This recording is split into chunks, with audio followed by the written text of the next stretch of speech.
Je mets mon vibreur. Voilà. Dieu bénisse et Tatsmo, que Dieu se bénisse lui-même. Ah, mais c'est mignon ça, que Dieu se bénisse lui-même. Qui se délivre.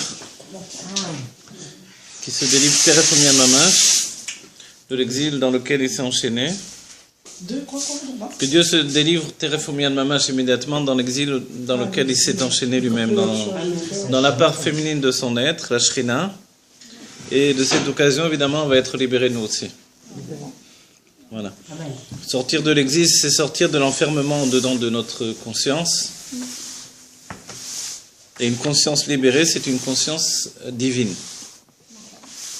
Avoir une conscience divine, c'est devenir Dieu qui regarde la création.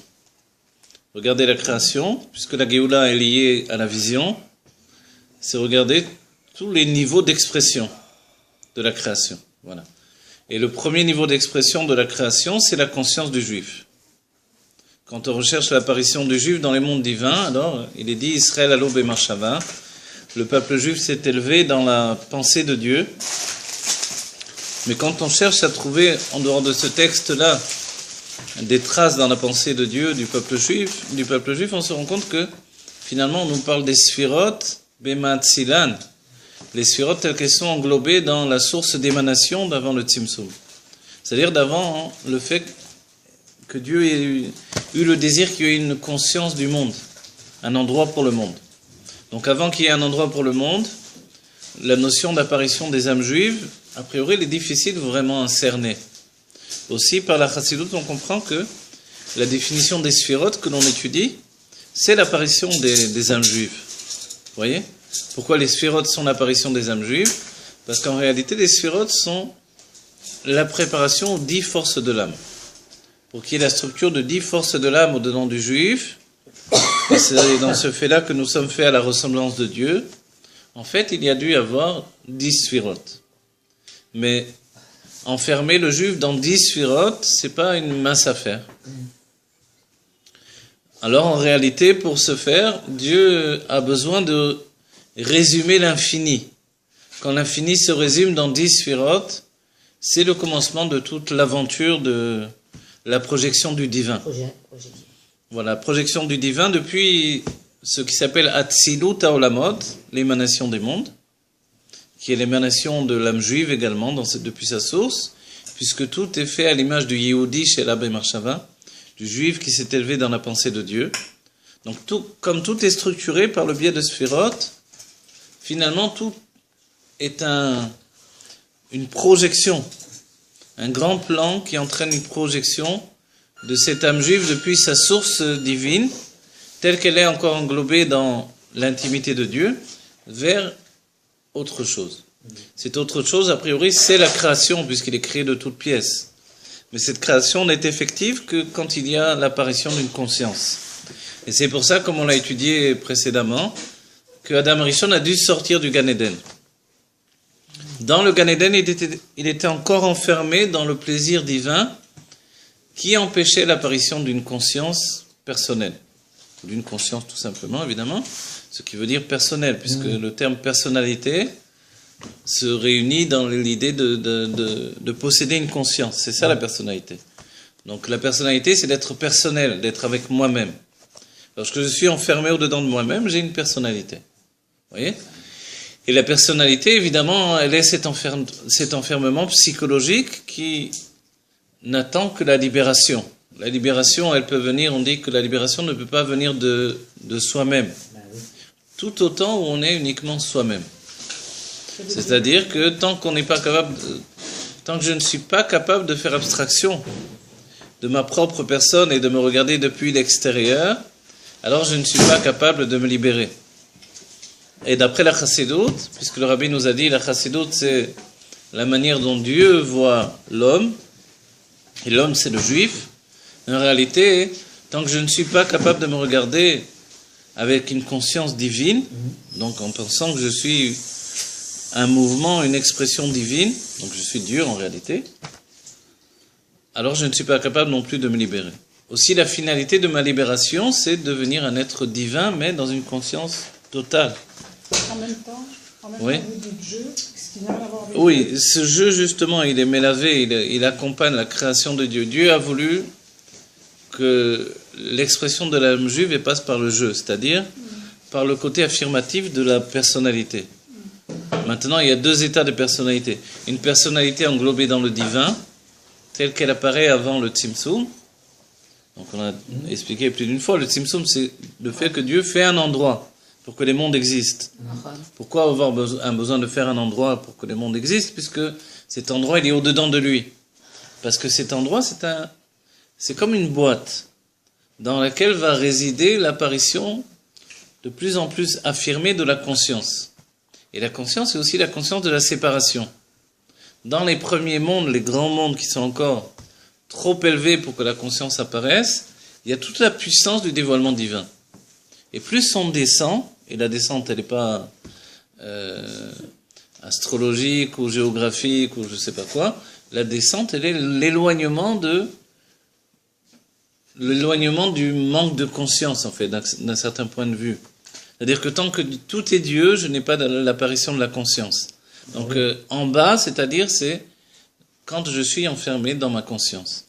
Dira Batartonim, c'est qu'au sein même de ma conscience, qui m'enferme, je fais une maison pour Dieu. Comprenez? Et ça, c'est extraordinaire. C'est-à-dire que je suis enfermé dans ma conscience, mais dans cette conscience, je dois faire une maison pour Dieu. Vous voyez? Et quand je fais une maison pour Dieu dans la conscience, elle commence à... Voilà, c'est comme si la maison elle grandit de plus en plus et prend possession de cette conscience, qui devient petit à petit une conscience divine en même temps qu'elle est une conscience personnelle, puisqu'elle est une conscience. Je rajoute personnel pour bien appuyer sur le fait, mais en fait, si on comprend bien depuis le moment où on a expliqué tous ces sujets-là, dès que j'ai l'apparition d'une conscience, je rentre dans la personnalité. Donc ce qui manquait à Adam Arishon, c'était cette personnalité. Et ce qui va être le chidouche, la nouveauté de la Géoula, c'est la fusion d'un être qui aura à la fois une personnalité, une conscience personnelle, si on peut dire, et la conscience absolue que tout est Dieu. A priori, dans la Chassidut, on explique que ce sont deux opposés, mais vraiment absolus. Puisque Dat Elion, c'est Enon Milevado, il n'y a rien d'autre que Dieu et le monde n'existe pas.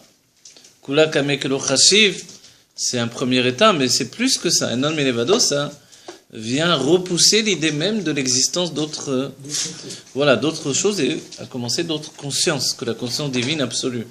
Donc en fait, Enon Milevado, Dat Elion, la conscience supérieure, elle repousse toute construction autre que la présence de Dieu qui est à niveau absolu. Da Tarton, c'est le contraire. C'est le point de départ depuis la conscience. Donc, depuis l'affirmation de ma personnalité. Et par rapport à ça, je ressens, je vois, je perçois, j'enferme tout dans ma personnalité. C'est bien que tous les autres autour de moi ne sont que le fruit de ma personnalité. Vous voyez ? Puisqu'en réalité, dès que je me sépare d'eux, ils n'existent plus au-dedans de moi que par, finalement, le fait que je les ramène à ma personnalité à nouveau. Donc en fait, le monde n'existe que dans cette personnalité. Dans d'autres termes, plus précisément, le monde n'existe que dans ma conscience. Qu'est-ce que vous avez dit pour Datelion, c'est Enon Milevado, donc tout est Dieu et rien n'existe. Et Da Tarton, c'est le contraire. Non, mais vous avez développé le sujet. Oui, j'ai développé le sujet. J'en veux plus trop. Datelion, aujourd'hui, c'est le rabbi, c'est marqué comme ça. Oui, le Datelion. Mais le rabbi est plus que Datelion. Il est justement cette fusion, oui. Il est cette fusion de Datelion et Da Tarton. Voilà, il a les deux. En vérité, c'est quoi? Ce serait l'illimité. C'est ça? Non, le Datelion, c'est vraiment la projection de l'inimité de manière absolue. Absolue. Donc, ce qui rejette tout enfermement, toute limitation de conscience.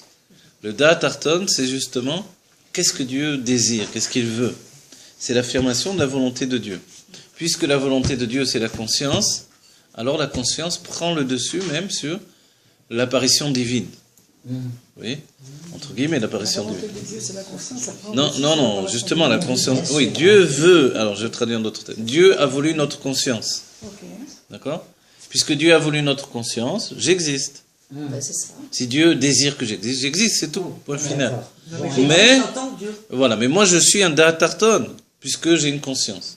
D'accord? C'est-à-dire qu'a priori, la conscience, c'est ma prison. Tant que je suis enfermé dans ma conscience, je suis en prison. Et un prisonnier ne peut pas se libérer tout seul. Donc le seul moyen de se libérer, c'est que quelqu'un d'autre vienne me libérer. Or, tous les autres sont aussi enfermés dans leur conscience, comment ils peuvent me libérer?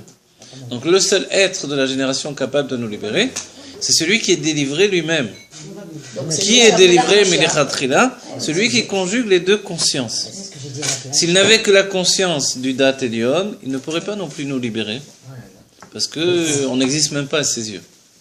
Si nous n'existons pas, il ne peut pas ressentir même le problème que nous portons en nous. En fait, dans le seul qui nous libère en vrai, c'est Ish Elokim. Voilà, exactement. C'est Celui pas qui porte les deux niveaux, qui est Memutsa.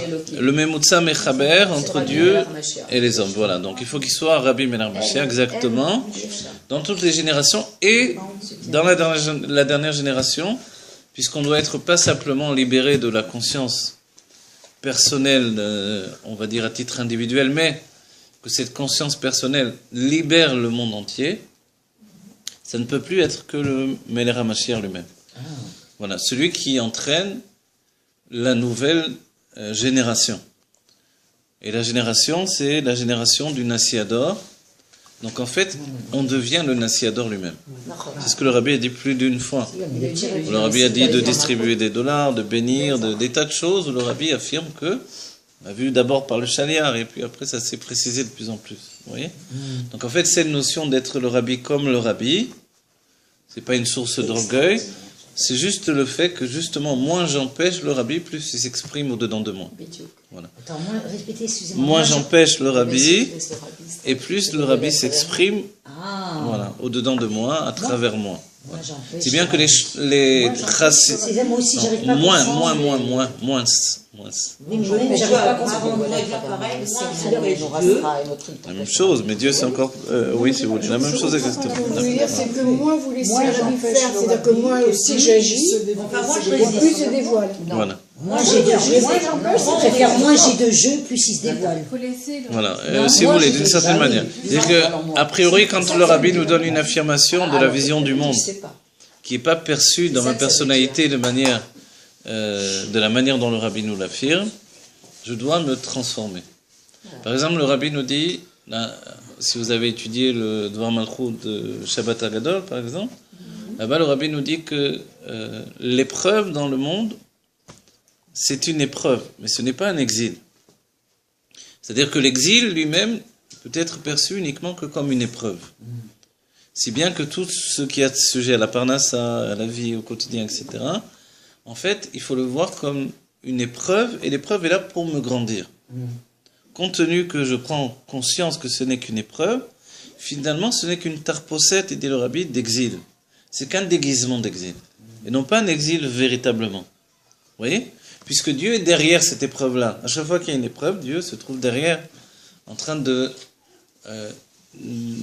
donner une impression dans ma conscience, une impression de difficulté, voilà, etc., tout ce qu'on connaît dans les épreuves. Pourquoi faire? Pour élever au-dedans de moi la part cachée de mon âme, laquelle sommeille. Elle est ensommeillée au-dedans de moi, et je n'utilise évidemment qu'une petite partie de mes possibilités, et pour que je puisse accéder à tout ce qui est caché, alors Dieu occasionne des épreuves. Quand je sais que finalement ce n'est qu'une épreuve et non pas l'exil, en fait, je dois me dire que c'est un exil déguisé tout simplement. C'est ce que dit le Rabbi, je vous rapporte uniquement ce que dit le Rabbi là. Et à ce moment-là, alors, j'ai la possibilité de grandir et de me débarrasser de l'épreuve dans le sens où je vais la dépasser. Évidemment, je vais dévoiler les forces cachées de mon âme. Et à ce moment-là, je vais affirmer que même s'il y a encore une seconde avant la Géoula Amitid Vashlema, je n'ai pas besoin de le vivre de manière difficile, tragique, etc., etc. Comprenez?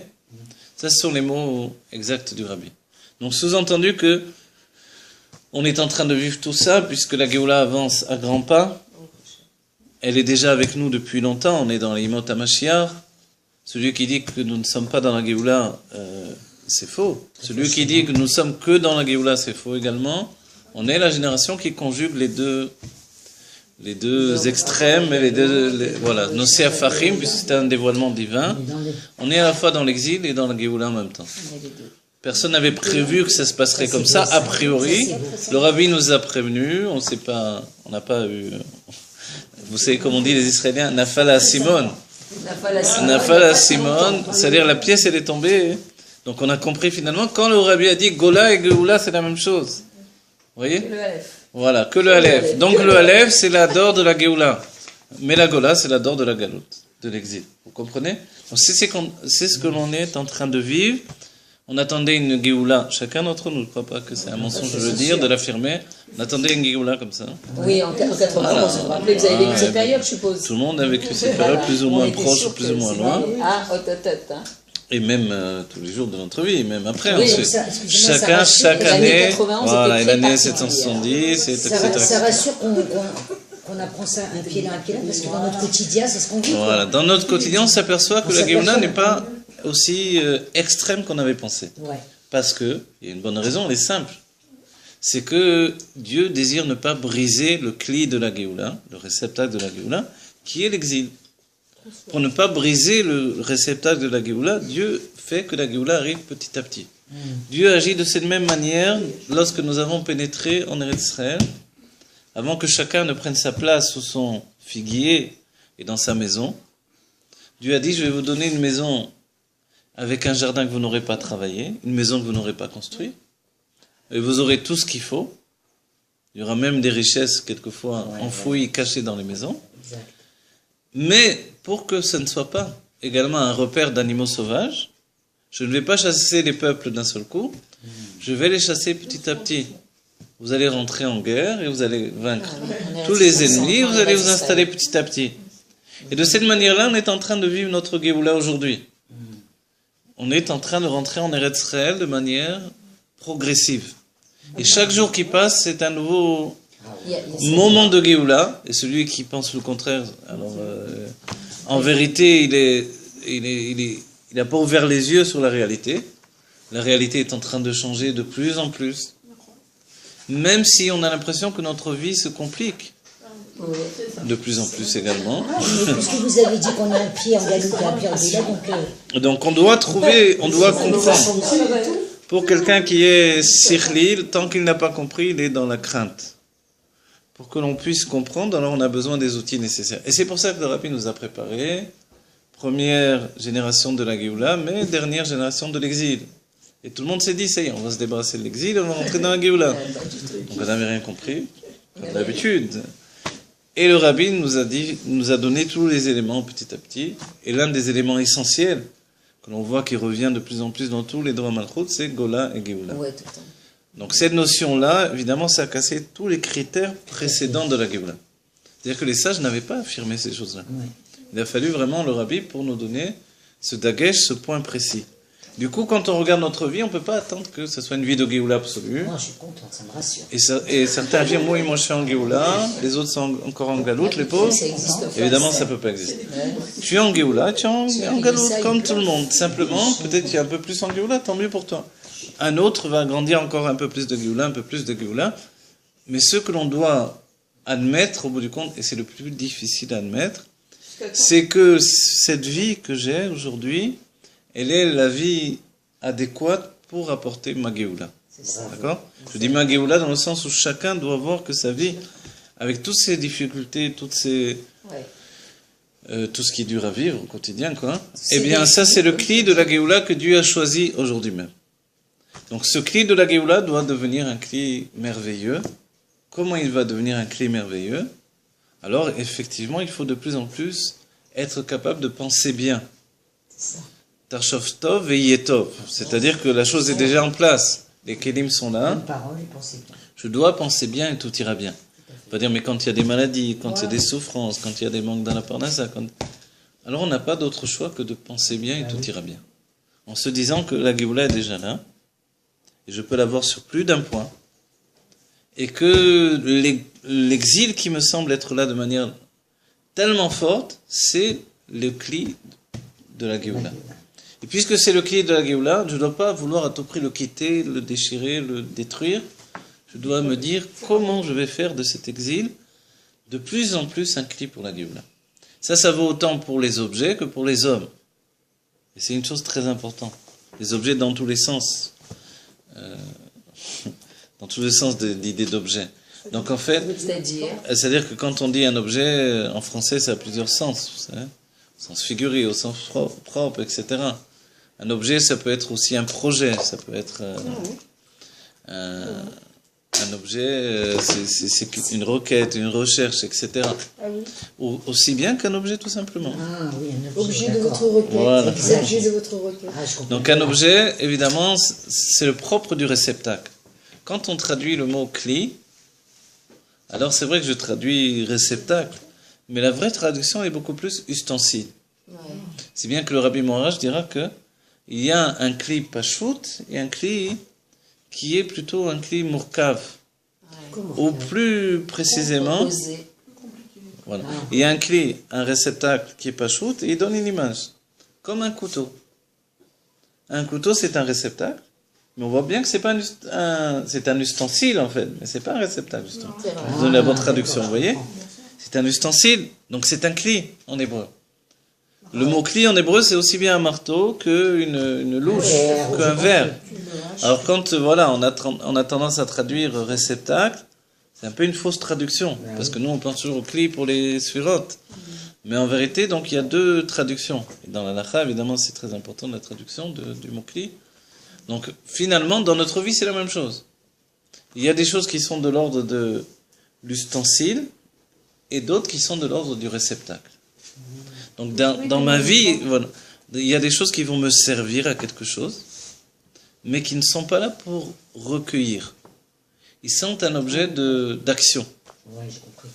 Donc quand on parle du mot objet maintenant dans un autre sens, c'est-à-dire qu'il y a des choses qui peuvent me servir à avancer dans ma vie, mais qui ne sont pas des choses qui vont rester pour être pour recueillir la Géoula, avec laquelle je vais vivre dans la Géoula Métis Vachlema. Tandis que d'autres qui vont être là pour recueillir la Géoula. Comprenez? Évidemment, mon âme, elle est là pour recueillir la Géoula. L'amitié que j'ai pour les uns et pour les autres, elle doit être là pour accueillir la Géoula. Mais il y a des choses, par exemple, la colère que j'ai besoin d'avoir à un certain instant, pour une raison, on va dire, propre et belle et noble, ça peut être.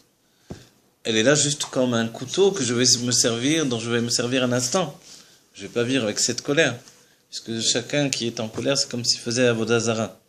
Mais si j'ai faim la colère, par exemple, pour un enfant, j'ai fait exprès d'être en colère, pour l'éduquer, c'était une bonne chose. J'allais utiliser un couteau à un certain moment, vous voyez, ou une fourchette. Mais c'est pas un clic qui boule.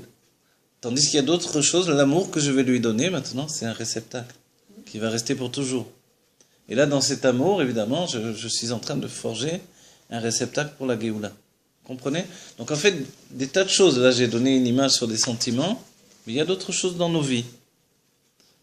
Des livres que je lis, ou des livres que j'écris, des pensées que j'ai, des créations, des besoins, des objets, etc.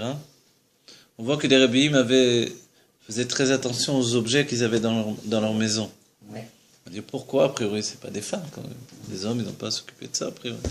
On voit que les rabbis, non, étaient très... Et on découvre qu'il y a une soupière de l'Admorazaken qui s'est transmise. Ce sont des anges qui viennent écouter le cours. Voilà, qui s'est transmise de rabbi en rabbi et qui est utilisée pour Pessa. Vous voyez? Chem Livracha. Donc en fait, un objet, lui-même, il est un objet de Géoula, du moment où il est aussi un objet que l'on prend soin de porter dans le service de Dieu. Vous savez que les Rébim avaient également un tissu comme une couverture pour accueillir le bébé qui sortait du ventre de la mère. Vous savez? Et que ce vêtement-là est le premier vêtement qui doit entourer le bébé. Ça aussi, c'est un vêtement qui se sont transmis de rabbi en rabbi. Et depuis Admorazaken? Depuis l'Admorazaken, et peut-être même avant, mais en tout cas depuis l'Admorazaken. Et pourquoi? Le rabbi explique, l'explication vient du rabbi Rayatz, etc., de tous les rabbis, mais en réalité, c'est que le premier vêtement qui va entourer l'enfant va lui tenir chaud pour toute la vie. Vous voyez? Ce vêtement, c'est un vêtement spirituel en même temps que matériel. Et cette chaleur, elle va l'habiter pour toute la vie. Vous voyez? Donc vous voyez, ça c'est un cli pour la Géoula, forcément. Il ne le lavait pas, c'est pas une question. Oui, de sans dire doute qu'il qu'il devait lavait. le laver. Il devait le laver parce qu'un enfant... Non, c'est une question. Non, non, non. Qui nous aurait dit, il y a... Non, parce qu'il était pas... Non, a priori, non, il le lavait. Mais il y aura d'autres choses qu'effectivement... Par exemple, si on transmet les tefilines d'un rabbi que quelqu'un des amis, forcément, c'est enlevé de sa doucha, évidemment. Non, mais il l'avait à tour de rôle. Voilà. Et Il après, il l'avait- était retransmis. il Non, l'avait- mais bien sûr qu'il était lavé, Le genou. mais il était retransmis toujours. Le fait qu'il était toujours dans la main d'un rabbi, forcément, il perdait jamais de sa doucha. Vous voyez. Donc, il n'avait jamais quitté la main du rabbi ou de la femme du rabbi également. Donc, on voit ici des kélim, et les kélim, c'est tout ce que l'on fait. La nourriture, on peut dire que c'est un ustensile. C'est pas un clé qui est lui-même qui va rester avec nous pour toujours. La preuve en est que dans la Géoula, on ne va plus manger, on ne va plus boire. Vous voyez? Donc en fait, le fait que les Juifs ont eu besoin de manger pendant des siècles, c'était pour s'attacher également à un judaïsme qui passe par la réalité de la nourriture. Et c'était le fait également d'être dépendant du monde matériel, lequel provenait d'une source spirituelle très élevée. Je parle au passé parce que maintenant on est déjà arrivé à un moment où tout se passe ici-bas. Donc on ne peut plus donner une source spirituelle qui vient d'en haut. La source spirituelle qui vient d'en haut, elle ne peut plus suffire pour être la valeur d'une chose. Aujourd'hui, la valeur de chacun d'entre nous, aussi bien que de tout ce qui est autour de nous, elle se passe ici-bas, dans ce monde-ci. Ça veut dire que l'Avdil, je donne un exemple, l'Avdil, à l'époque de Napoléon, l'une des grandes idées de Napoléon, c'était de dire, puisqu'on a aboli la monarchie, bien que lui s'est réinstitué comme empereur, mais quoi qu'il en soit, puisqu'on a donc aboli donc tout le règne des rois, etc., du règne de la royauté absolue qui passe par un roi terrestre, alors la valeur individuelle qui a été mise en avant par la Révolution, la valeur individuelle, elle va prendre le dessus. Et chacun pourra s'élever dans les niveaux sociaux de par sa valeur individuelle. C'était l'idée de Napoléon. Derrière tout ça, c'était un esprit machiavélique, de mal, etc. Mais l'idée elle-même, elle trouve sa source également, comme toutes les grandes idées, dira le Rabbi Rayatz, dans la Kedusha de la Torah. Si bien que le communisme prend sa source dans la Torah, le marxisme, la révolution, tout ce que l'on veut. Si bien que donc ce genre d'idée que chacun peut avancer de par sa valeur personnelle, on le retrouve dans la Torah où on dit il vaut mieux un Talmid Chacham qui serait Mamzer plutôt qu'un Kohen Gadol Amaretz. Oui, c'est beaucoup. Un Kohen Gadol, il n'y a pas plus grand. Mamzer, c'est quelqu'un qui Non, la est... misère, je sais, mais Oui. l'autre. Kohen Gadol Amaretz, ça veut dire ignorant. Un ignorant. Un Kohen Gadol ignorant a moins de valeur dans la Torah Comment il peut être qu'un... Ça se peut, du temps du deuxième temple, à la fin du deuxième temple, ils achetaient. Ouais, ils Ah, ils achetaient. achetaient leur kéouna. Il peut être gadol par la descendance. Ils hein. achetaient- Il talent. Non, il était Cohen de toutes les manières, mais ils achetaient leur place. Ah. Il fallait être Oui, Cohen. mais c'est des titres, c'est tout. Ils achetaient leur place, ils payaient, Ah non, ils étaient et corrompus aussi. ils étaient c'est l'une des choses qui a entraîné la destruction du temple. Ils achetaient leur titre, mais en vérité, ils ne sortaient pas. Ils faisaient uniquement qu'un seul Yom Kippour. Ils ne revenaient pas vivants. On les retirait avec des chaînes comme ça. Bon, alors, à chaque fois, il mourait, Yom Kippour. À chaque fois, ils mouraient, c'est-à-dire la dernière période. Ils ne parlaient même pas l'hébreu. Il fallait leur traduire les enseignements qu'il fallait donner au Kohen Gadol en grec. Ouais, Tout ça pour leur cadre. tout ça pour arriver à ce niveau-là. Mais pensez bien que, compte tenu qu'ils savaient qu'ils allaient mourir, c'est quand même sur une nefesh. Vous voyez? On entend ça. C'est des juifs qui étaient prêts à aller jusqu'au bout. C'est pas Vous voyez? d'habitude. Et à ce moment-là, évidemment, ce Kohen Gadol qui faisait tout ça pour le kavod, pour tout ce qu'on veut, etc., qui voyait un mamzer qui était Talmid Chacham, à qui on donnait plus de kavod que lui, alors il ne le supportait pas bien, évidemment. Mais la Torah, elle explique que c'est comme ça, c'est tout. Donc la valeur personnelle, d'après la Torah, elle est essentielle. Vous voyez? Le mérite personnel qui vient établir une valeur profonde qui vient de son âme. L'âme, elle n'a pas d'adresse. Si bien que dans le Shara Gilgulim, il est dit que une très grande âme, on le voit dans le Tanya, peut venir de parents qui sont a priori pas du tout des... Voilà. A priori, on peut voir un grand rave et ses parents, des gens très très simples. Voilà. Abraham Avinu, dont les parents étaient a priori Ovdei Avodazara. Voilà. Et ses parents se sont unis alors que la mère était Nida, pour donner la naissance d'Abraham. Il n'y a pas pire comme commencement dans la vie. Pourquoi? Parce que les forces du mal, non mais le fait qu'elles se soient unies quand elles étaient Nida, disons que c'était un niveau très bas, ouais. A priori, vous avez raison, mais c'est défini que ça devait être comme ça. Pourquoi? Parce que les forces du mal ne voulaient pas laisser descendre une âme aussi grande qu'Abraham s'il n'y avait pas les plus mauvaises conditions au moment de départ. Je suppose que dans notre génération, il y a beaucoup. Voilà, dans notre génération, etc. Bien sûr, bien sûr. Pas toujours, donc dans toutes les respecter la Tara. Voilà, et exactement. souvent, il sort des enfants qui font un chouva. Exactement. Voilà. Alors, et maintenant, quand on voit dans la source même des choses, ici dans le Tafresh Anbet, on étudie. Ici dans le Tafresh Anbet, on étudie que il y a toujours une chose et son expression. Donc il y a une chose qui porte l'infini possibilité, et l'infini possibilité, il est toujours deux lignes. La ligne des chassadim, la ligne de la générosité, de l'expression, et la ligne des gvurot, la ligne de la rigueur. Vous voyez?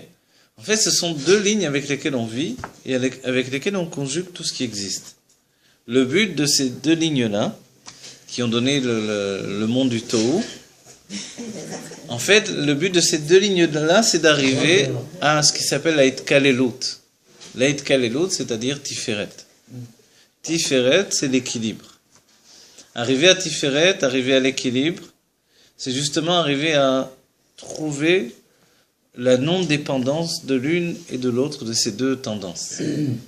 Chacun d'entre nous, nous naissons avec une tendance dans le côté droit ou dans le côté gauche. Celui qui naît avec une tendance dans le côté droit, alors il sera à la fois beaucoup plus un réceptacle pour ce qui va lui être donné, il va être capable de garder ce qui lui est donné, mais il aura une grande tendance à la rigueur également. Voilà. Celui qui a une tendance, ça j'ai dit au côté droit, au côté gauche en tout cas, je me suis trompé si j'ai dit au côté droit. Ouais, côté gauche, si j'ai dit au côté droit, je me suis trompé. Celui qui est né avec une tendance au côté droit, au contraire, il aura une tendance au chesed, donc à donner, à s'exprimer et à ne pas garder ce qu'il possède justement. Voilà. Et en même temps, il est dit mi atipesh ameabed kol ma shenotnim lo. Prononcé en la française, bien sûr. Voilà. Donc qui est le tipèche, donc l'imbécile, c'est celui qui perd tout ce qu'on lui donne. Dans la chassidut, il est expliqué tout le ma qu'on lui donne. Qu'est-ce que c'est le ma? C'est le ma de la neshama, c'est le koharma, il perd le bitoul de la chokhma, le bitoul de la sagesse. C'est-à-dire, il n'est pas capable d'être sage dans le niveau élevé de la sagesse. Qu'est-ce que c'est la vraie sagesse? C'est être capable d'apprendre de celui qui est plus grand que nous. Quand quelqu'un n'est pas capable d'apprendre de celui qui est plus grand que lui, alors il ne peut pas avancer. Vous voyez? C'est ce que... Et dès qu'on lui donne finalement de la sagesse, il la perd. Tout le main, il ne va pas être capable de le garder. Donc ça, c'est le tipège. Il est évident qu'il peut se soigner, qu'il peut élever, il peut se changer. Il la perd dans le sens où il la perd, pas il la donne. Il la perd, ouais. Il la perd, mais parce qu'il la répand aussi. Une chose lui est venue, il a perdu déjà parce qu'il n'en voit pas la nécessité de garder ce qui est précieux. C'est pas le bisbous dont on parle, du Meller qui met Basbez Takol pour... Voilà. C'est pas le roi qui va tout donner pour remporter la guerre, jusqu'à se donner sa propre vie. Voilà. Ça, c'est un exemple sur Dieu lui-même. Dieu veut remporter la guerre c'est d'apporter la Géoula. Pour apporter la Géoula, il faut faire un monde tarton, un monde matériel. Mais le monde matériel ne peut pas arriver. Pourquoi? Parce qu'il n'existe pas. L'énergie ne se transforme pas en masse, en matière. Donc alors comment on fait arriver ce monde-là? Alors, Dieu se donne sa propre, entre guillemets, sa propre vie.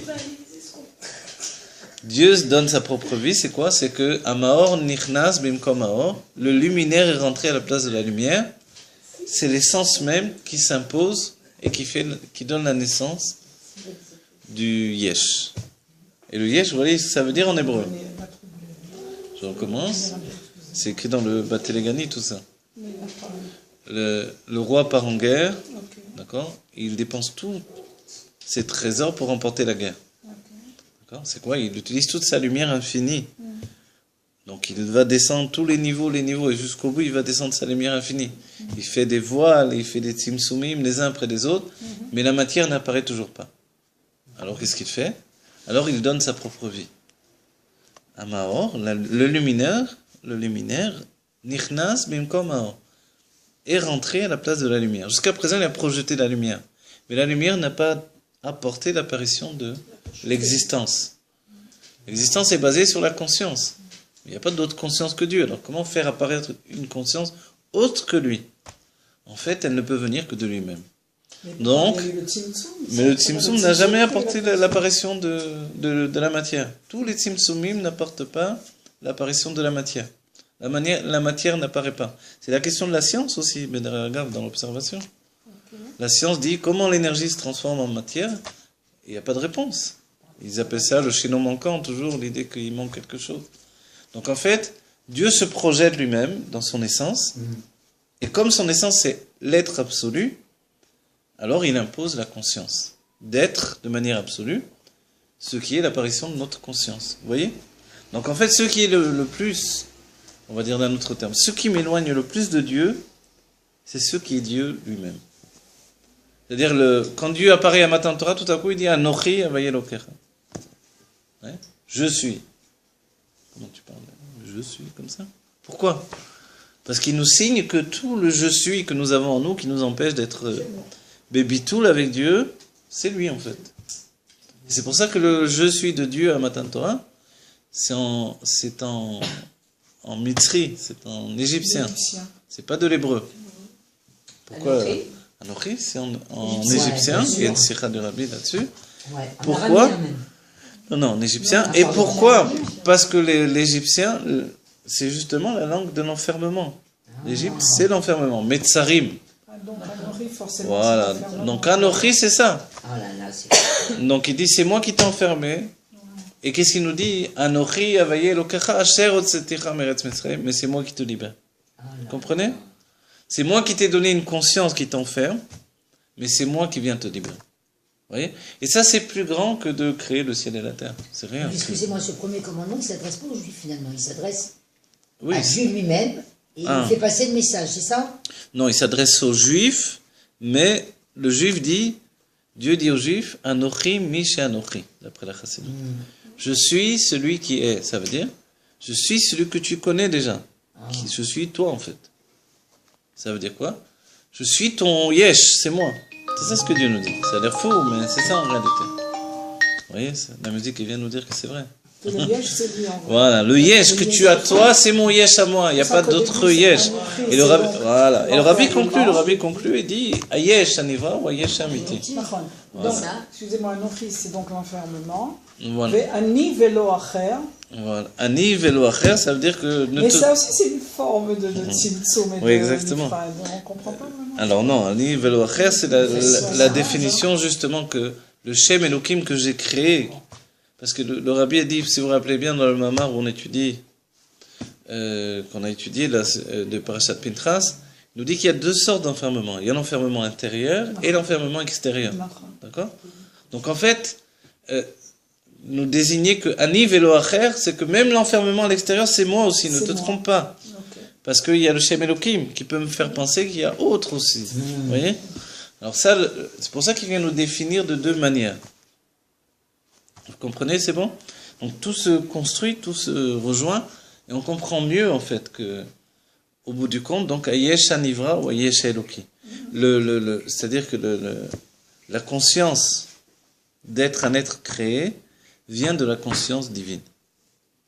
Donc forcément, c'est pas cette conscience d'être un être créé qui va m'enfermer jusqu'au bout.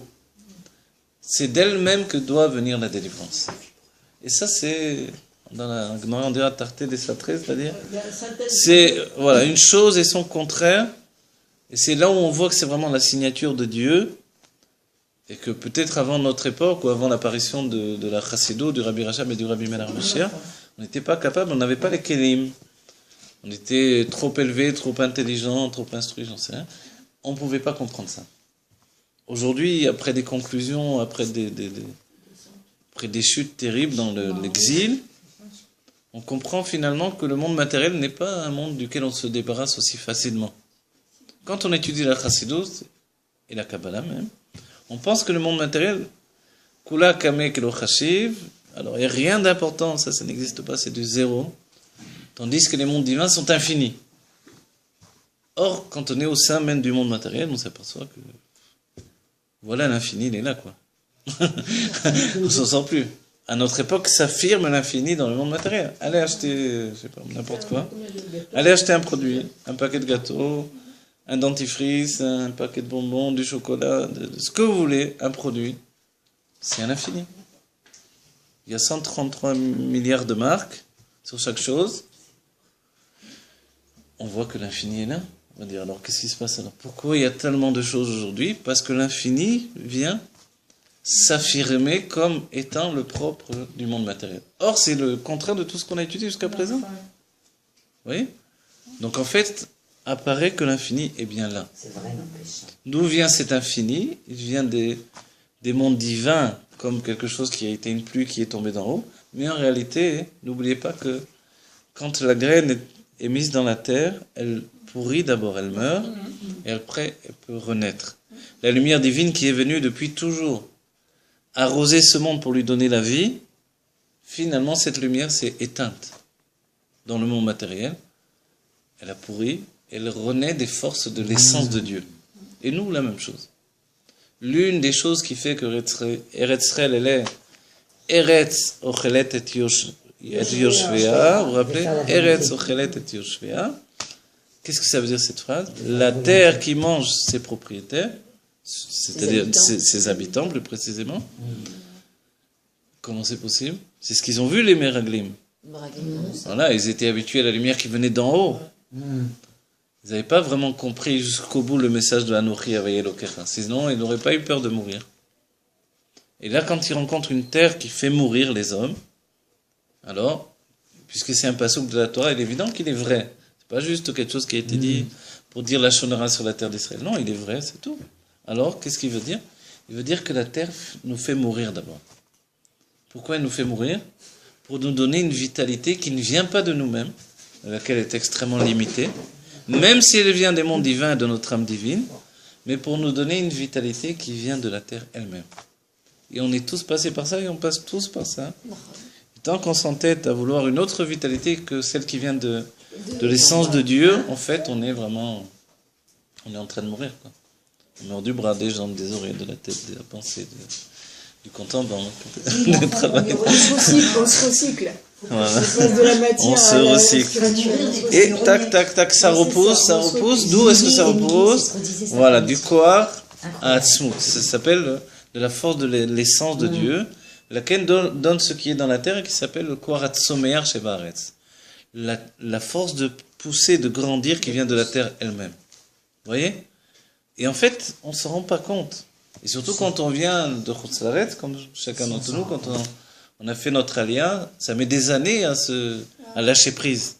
On ne lâche pas prise en fait. Mais ça met des années à prendre conscience. Maintenant, si on essaie d'en prendre de plus en plus conscience, on se rend compte que ça ne sert à rien de vouloir apporter une lumière qui vient d'ailleurs. C'est cette terre qui doit nous donner la lumière, qui va nous grandir finalement. Et nous grandit et nous transforme. Tout à fait. Et la grande peur que l'on a à nouveau, c'est d'être avalé par la terre, de mourir. On a tous peur de mourir. Et Enfin, d'un si certain c'est point de pas vue, c'est une bonne chose, parce que ça veut désigner que on a peur de se séparer de Dieu, dans une notion qui est le fait que l'âme, elle va dans les mondes divins et c'est tout. Donc en fait, nous, on doit vouloir s'unifier avec le monde de la réalité pour y apporter la réalité de la Géoula. C'est ce que le Rabbi nous essaie de nous rentrer dans la tête avec un grand marteau, mais c'est pas facile. C'est pas facile à plus d'un point parce que c'est très difficile la vie. C'est une épreuve au-delà de tout. Au quotidien, on passe tous des... Le col des CDR. Voilà. Vous avez Mais- aujourd'hui Rav. Non, je vous dis la réalité pour bien qu'on comprenne, mais c'est chacun d'entre nous. Chacun de Noël. Pas aujourd'hui peut-être, pas hier, mais avant-hier peut-être, vous voyez.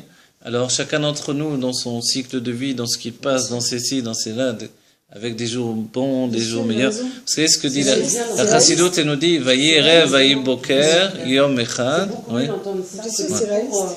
Tout est bien, tout est magnifique. Mais enfin, on Ça, a la ça a pas Chassidoute, dû- Voilà, la il faut Chassidoute, mettre- oui, non, voilà. Non, Vous, c'est pas vous comprenez, vous vous rappelez ce que dit le Vayi erev, vayi boker, yom Tu echad. m'as dit que c'est négatif, Michel. Il y a une nuit, il y a un matin, tout ça c'est un seul jour. Donc le jour c'est la nuit et le matin. Oui, ça veut dire que Voilà. le jour commence par la nuit. Donc, Exactement. on doit intégrer Ah, ces notions. exactement.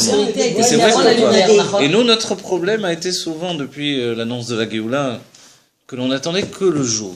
On a Oui. eu notre éducation. On a eu notre éducation, je suis certain. Non, le rabbi Voilà. a dit, Mais en lui, réalité, se on se rend compte que transforme en non, jour. on est obligé de devenir beaucoup plus subtil et de comprendre vraiment ce que dit le rabbi sans faire de Bête. finalement, parce qu'on a une tendance à dégager ce qui nous embête finalement. On veut la Géoula, il y a là, où elle est? Ouais. C'est du tout le contraire, c'est pas des du tout fois. comme ça, en fait.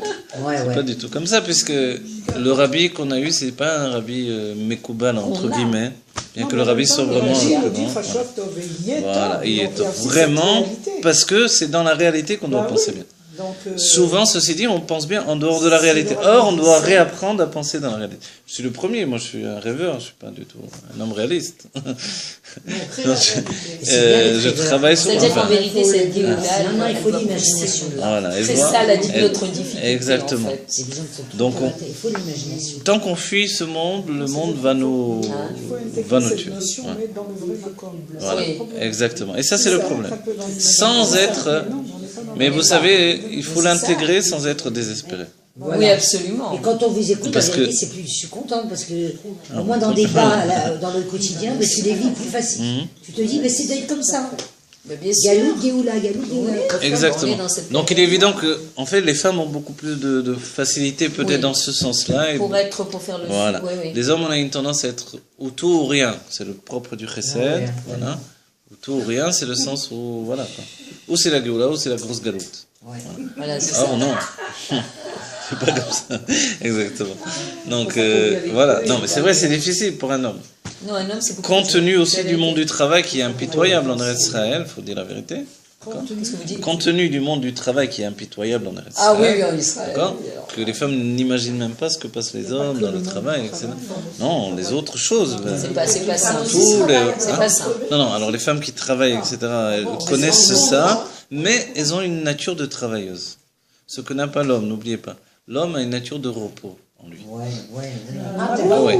Mais maintenant, Travailleur du- oui, on l'a défini plusieurs fois. L'homme C'est vient la du, femme, elle est sans arrêt. vient de la chorma. Il a une nature de repos. La femme a une nature de travailleuse. Elle peut pas s'arrêter de travailler.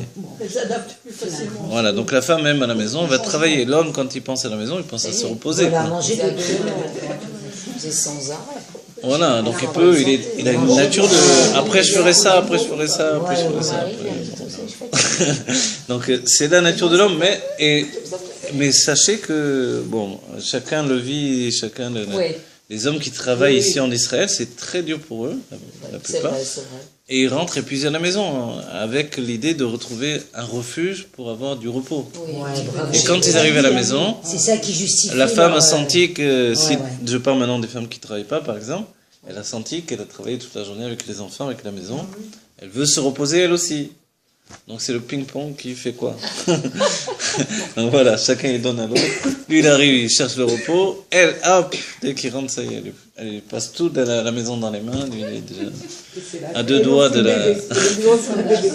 du coma profond, etc. Donc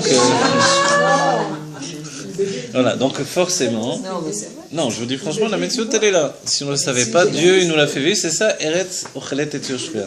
C'est pas exactement comme ça en France. Les gens qui parlent de leur expérience en France, et nous Ça a aussi rien on à voir. travaillait Aucun dur, n'est-ce rapport. pas? Ouais, ça n'a rien à voir. Ouais.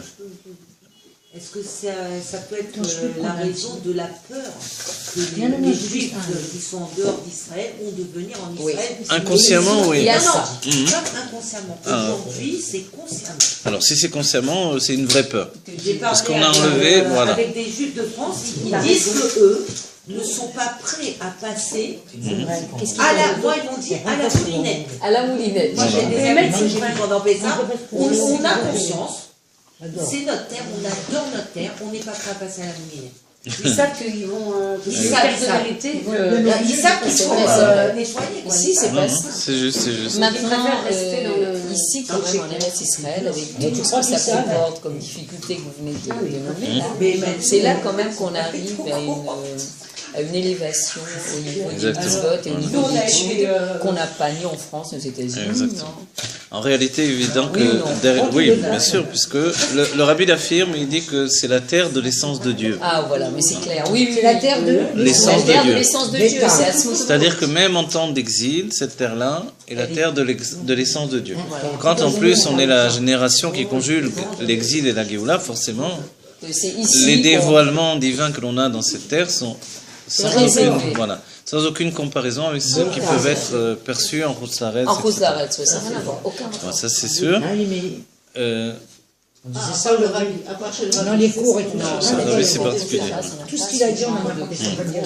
Donc finalement, donc quand le rabbin Racham nous dit que voilà, il y a une source, et depuis la source, il y a deux structures de dévoilement qui se font, les chassadim et les gvorot.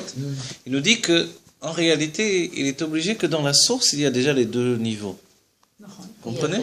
C'est-à-dire que si nous-mêmes, on se confronte à une vie dans laquelle je veux dévoiler d'autres aspects de ma personnalité, il est obligé que je possède déjà tous ces aspects-là de notre personnalité. Mais on n'avait pas l'état de révélation.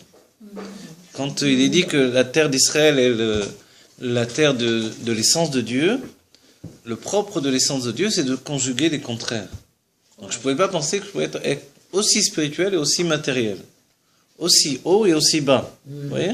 On se demande comment c'est le même bonhomme, entre guillemets. C'est pas possible. Vous voyez? Comment c'est possible finalement?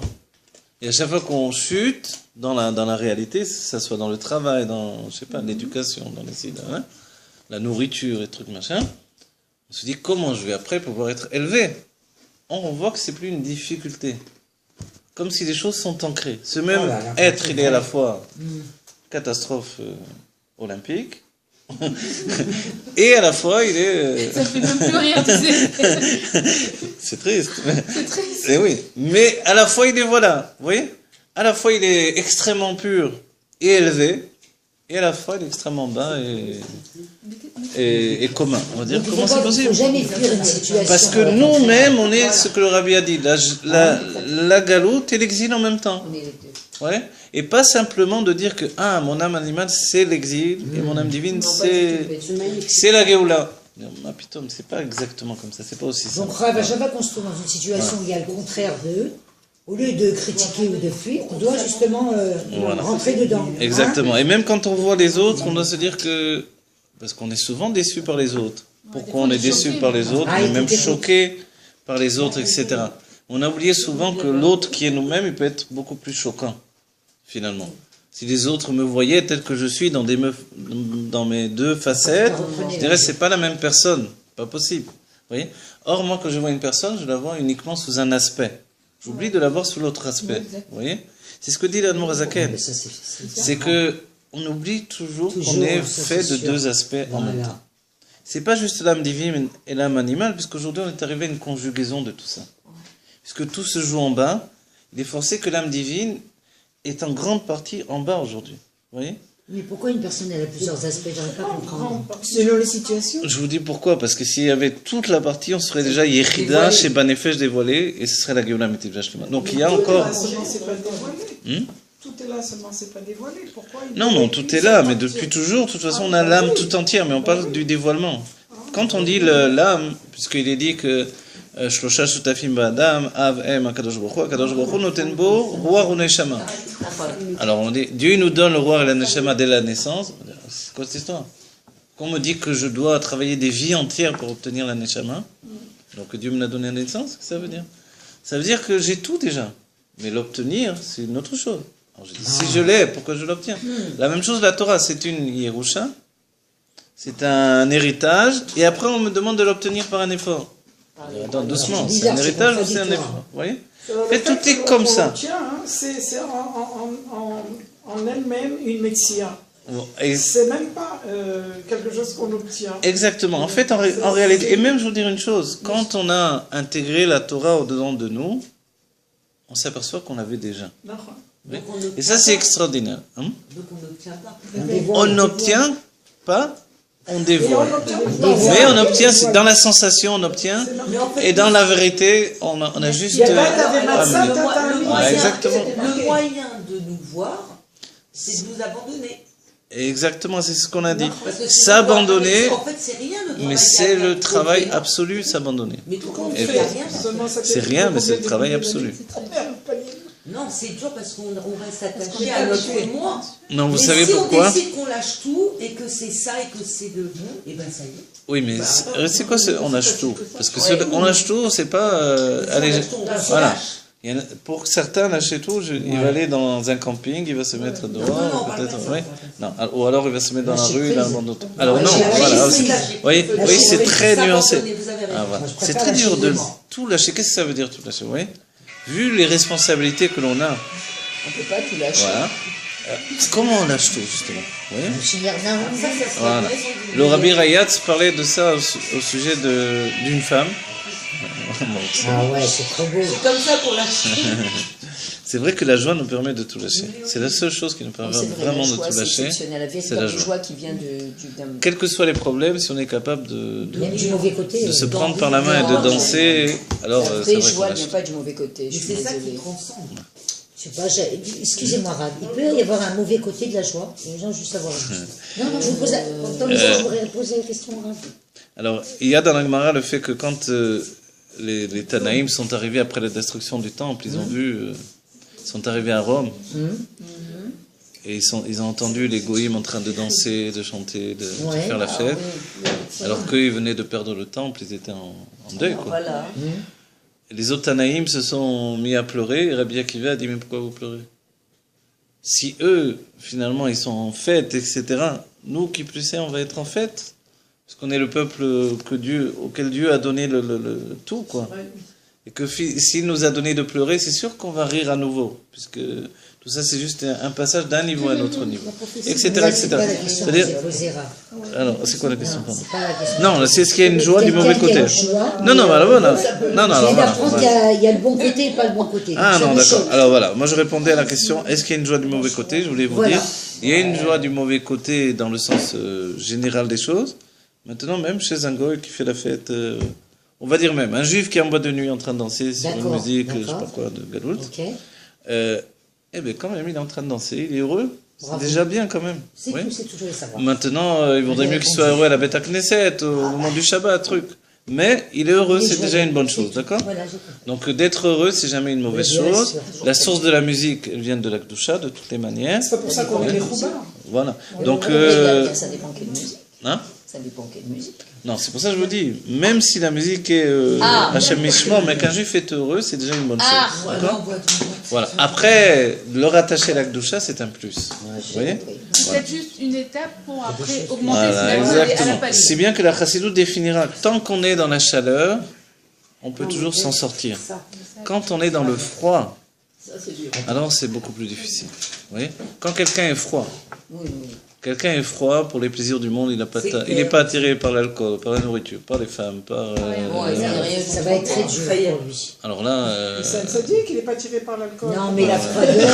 C'est ce qu'on appelle Marashkora, ça. ouais, Marashkora, à fond. Marashkora. Mais c'est vraiment... Ouais, je crois alors que s'il c'est- est vraiment attiré pour rien, alors on va dire, il va devenir Benoni comme ça celui-là. Et le Tanya nous dit, mais ce Benoni-là, il n'a aucun mérite, il n'a aucun travail. Moi, je trouve que c'est mignon. Mais c'est mignon, d'accord, si vous voulez. Mais, La voix d'attaché, c'est Marashkora. c'est mignon, mais c'est ces gens-là, par exemple, chez les Goïms, qui vont dans les églises. Ça ressemble à un tombeau, c'est froid, il n'y a rien, pas de chaleur, pas de vie.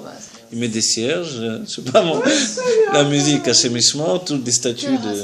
Il y a un bonhomme qui est mort sur la croix depuis des siècles, écorché devant tout le monde. Voilà. Et ils mangent le corps d'un truc, et ils boivent le sang. Voilà, c'est ça. C'est des vampires. Ils sont froids. Voilà, des vampires. C'est tout. C'est le Mais froid. ça, c'est des goïms, ils n'ont rien à Non, voir. mais je vous dire, c'est l'égoïme, mais ça veut dire ça, c'est le froid. Il peut y avoir Vaut mieux des- l'égoïme dans la chaleur à faire le. Vous comprenez? revient à ce Voilà. que t'as dit tout à Maintenant, dans le judaïsme, évidemment, la même Vaut chose, mieux nous dit la un Torah. goï. Il y a Ouais. Marash Chora, le Je vous ai parlé, je voulais pas dire du. Non, parce que je voulais pas vous dire du mal des juifs. C'est pour ça que j'ai dit Ouais. ça. Voilà. Bon. Alors, du coup, un juif qui va qui va de partout, qui va manger de partout, qui va faire ce qu'il veut, etc. Truc Et machin, qui est heureux. qui fait la fête, Bekitsour, mais parce qu'il a de la tava, il est chaud pour ça. Oui. C'est sûr que quand il va faire tchouva, il va être. Alors ça va être Quand énorme. tu vas faire tchouva? D'ailleurs, Non mais là, il veut. N'oublie pas qu'on a tous fait tchouva. Là, il veut penser comme ça. Il m'a. Voilà, on a tous fait tchouva. Pardon, Là, il fait